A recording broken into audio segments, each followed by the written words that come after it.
नमस्ते and welcome back. घर को साफ़ सुथरा और ऑर्गेनाइज रखना ये रोज़ ही एक बहुत बड़ा चैलेंज है जो हमें डेली फेस करना पड़ता है।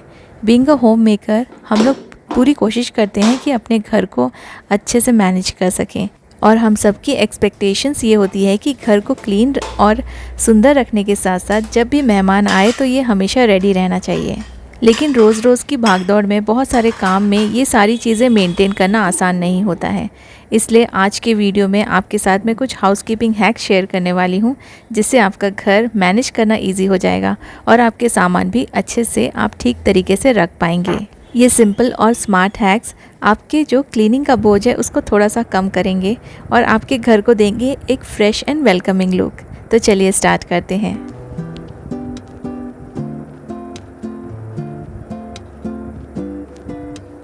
बारिश का जो मौसम होता है उसमें कपड़े सूखते नहीं हैं और जो हमारे टॉवल होते हैं काफ़ी थिक होते हैं, तो इसे कहीं भी ऐसे हैंग करके रख दें तो ये सूख तो जाते हैं, लेकिन इससे हमारा जो रूम है ना वो डर्टी दिखने लगता है, अनऑर्गेनाइज दिखने लगता है और ऐसा लगता है कि पूरा जो घर है साफ़ होने के बाद भी साफ़ नहीं है।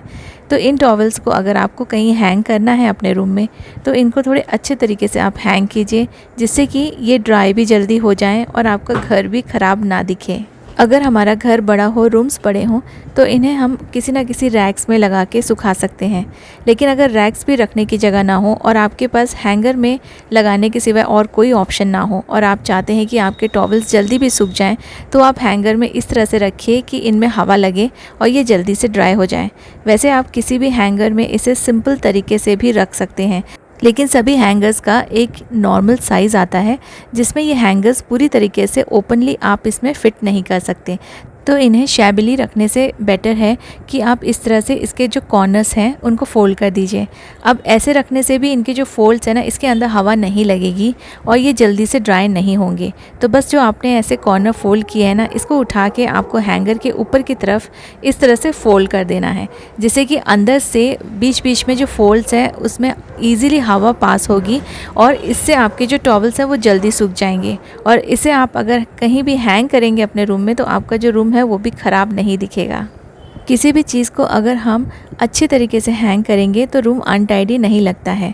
इसे आप अपने डोर के पीछे भी हैंग कर सकते हैं या चाहे तो आप अपने बाथरूम में भी हैंग कर सकते हैं, अगर बाथरूम में थोड़ा वेंटिलेशन अच्छा हो। अगर वेंटिलेशन अच्छा नहीं है तो आप अपने रूम्स में इस तरह से हैंग कीजिए जिससे आपका रूम भी ख़राब नहीं लगेगा और टॉवल्स भी जल्दी सूख जाएंगे, क्योंकि टॉवल्स काफ़ी थिक होते हैं और इन्हें हवा की ज़रूरत होती है, उसके बाद ही ये पूरी तरीके से सूख पाते हैं। आप अगर हैंगर में टॉवल को ऐसे लगाकर थोड़ी देर के लिए फ़ैन ऑन कर देंगे तो बहुत जल्दी से आपके टॉवल सूख जाएंगे, क्योंकि अभी जैसे बारिश हो रही है हमारे यहाँ, तो बिना मौसम के ही बहुत ज़्यादा बारिश हो रही है।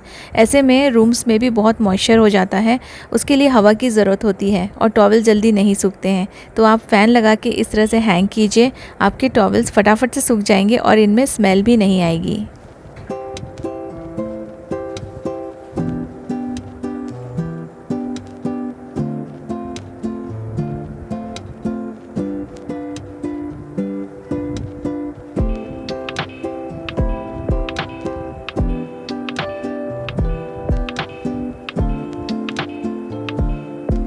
बहुत बार बाथरूम में भी स्विच बोर्ड्स की ज़रूरत होती है।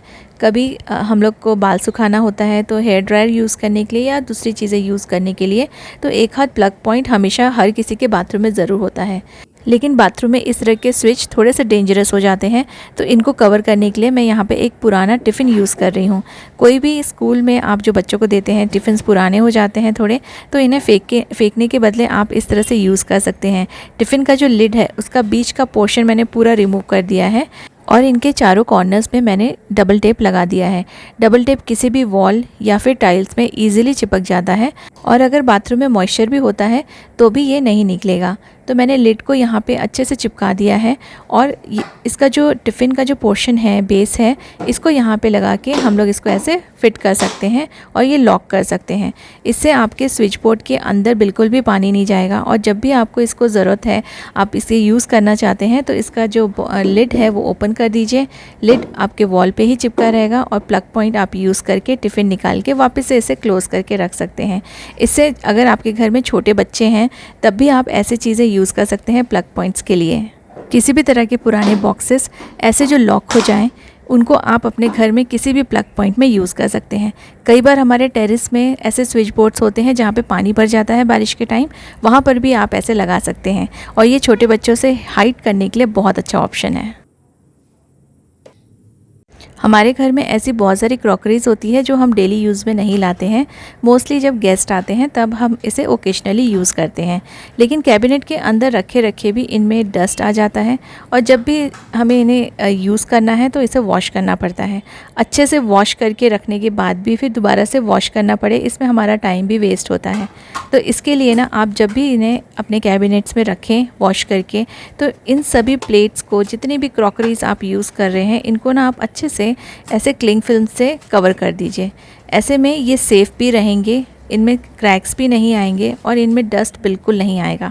और जब आपके घर में पार्टी हो, जब फंक्शंस हो, ओकेजनली आपको इसे यूज़ करना है किसी भी समय, तब बस आप इसे क्लिंग फिल्म से निकाल लीजिए और आप तुरंत ही इसे यूज़ कर सकते हैं। आपको इसे वॉश करने की भी ज़रूरत नहीं पड़ेगी।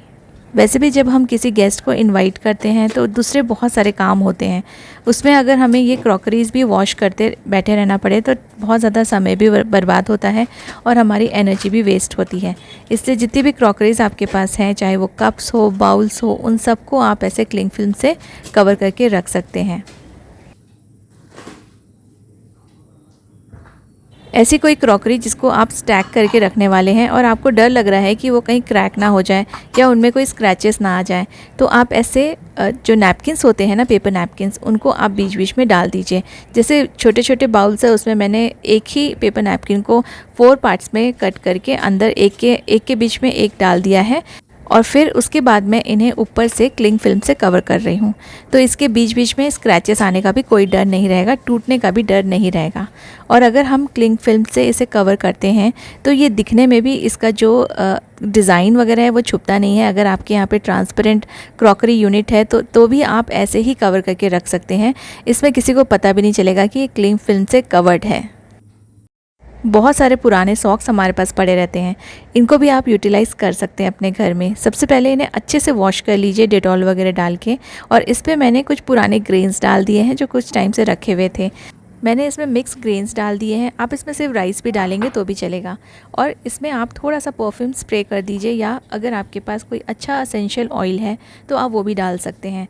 स्प्रे करने के बाद इसे अच्छे से टाई कर दीजिए और फिर इसे आप ऐसी किसी भी जगह पे रख सकते हैं जहाँ पे थोड़ा सा डंपनेस हो और थोड़ी सी स्मेल आती हो, जैसे कि हमारे वार्डरोब, वहाँ पे अच्छी खुशबू आएगी। जब भी हम लोग वार्डरोब ओपन करेंगे तो बहुत अच्छा लगता है और हमारे कपड़ों में से भी हल्की हल्की खुशबू आने लगती है। तो आप अपने वार्डरोब्स में डाल सकते हैं, गर्म कपड़ों के साथ डाल सकते हैं, अपने सिंक एरिया में आप इसे कहीं भी हैंग कर सकते हैं, बाथरूम में हैंग कर सकते हैं।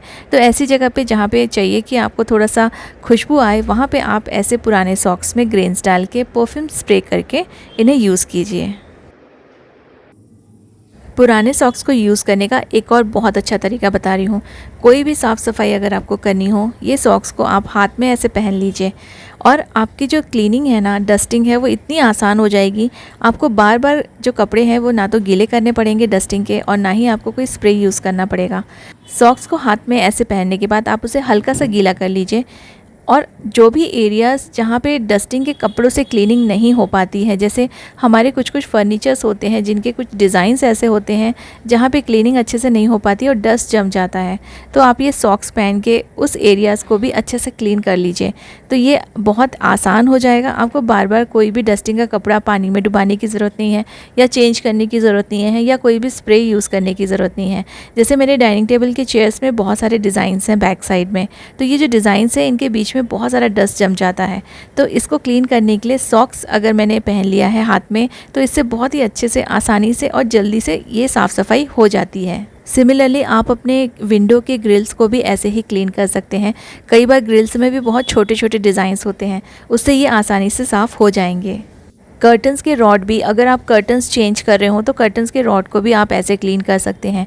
इससे नीचे डस्ट भी नहीं जाता है और जो सॉक्स के जो फैब्रिक होता है वो भी काफ़ी अच्छा होता है। तो डस्ट वगैरह जो है ना इसमें पूरा जम जाएगा, और एक बार अगर आपको लग रहा है कि सॉक्स गंदा हो गया है तो आप दूसरा वाला सॉक्स यूज़ कर सकते हैं। ऐसे पुराने सॉक्स तो हमारे पास बहुत सारे होते हैं। हमारे पास ऐसे कुछ सूट्स होते हैं जिनके जो दुपट्टे हैं वो कॉटन के नहीं होते हैं और उनको अगर हम हैंगर में लगाते हैं अपने ड्रेस के साथ तो वो स्लिप होके बार बार गिर जाते हैं, जिससे जो हमारा वार्डरोब है ना जल्दी जल्दी से अनटाइडी हो जाता है। तो अगर आपके किसी ड्रेस में ऐसा कोई दुपट्टा हो जो स्लिपरी हो और हैंगर में बिल्कुल भी टिकता नहीं हो, तो आप अपने दुपट्टे को ड्रेस के ऊपर मत हैंग कीजिए, उसको अंदर में आपका जो सलवार है उसके अंदर आप इसको डाल दीजिए और सलवार को ऊपर से कवर कर लीजिए, तो दुपट्टा पूरी तरीके से अंदर चला जाएगा और उसका जो स्लिपरी पोर्शन है वो आपके हैंगर से टच नहीं होगा। तो जिस तरह से मैं कर रही हूँ, मैंने इसको सलवार के अंदर ऐसे फोल्ड कर दिया है और फिर अपने कुर्ते के साथ इसे ऐसे रख दिया है और उसके बाद आप जैसे ही नॉर्मली हैंग करते हैं अपने ड्रेसेस को उस तरह से हैंग कीजिए। ये जो दुपट्टा है बिल्कुल भी स्लिप होके नीचे नहीं जाएगा और आपको जब भी ज़रूरत पड़ती है ना तो फिर दुपट्टे को इधर उधर ढूंढने की ज़रूरत नहीं पड़ेगी। आप अपने ड्रेस के साथ ही दुपट्टे को बिना गिरे इसमें लगा सकते हैं।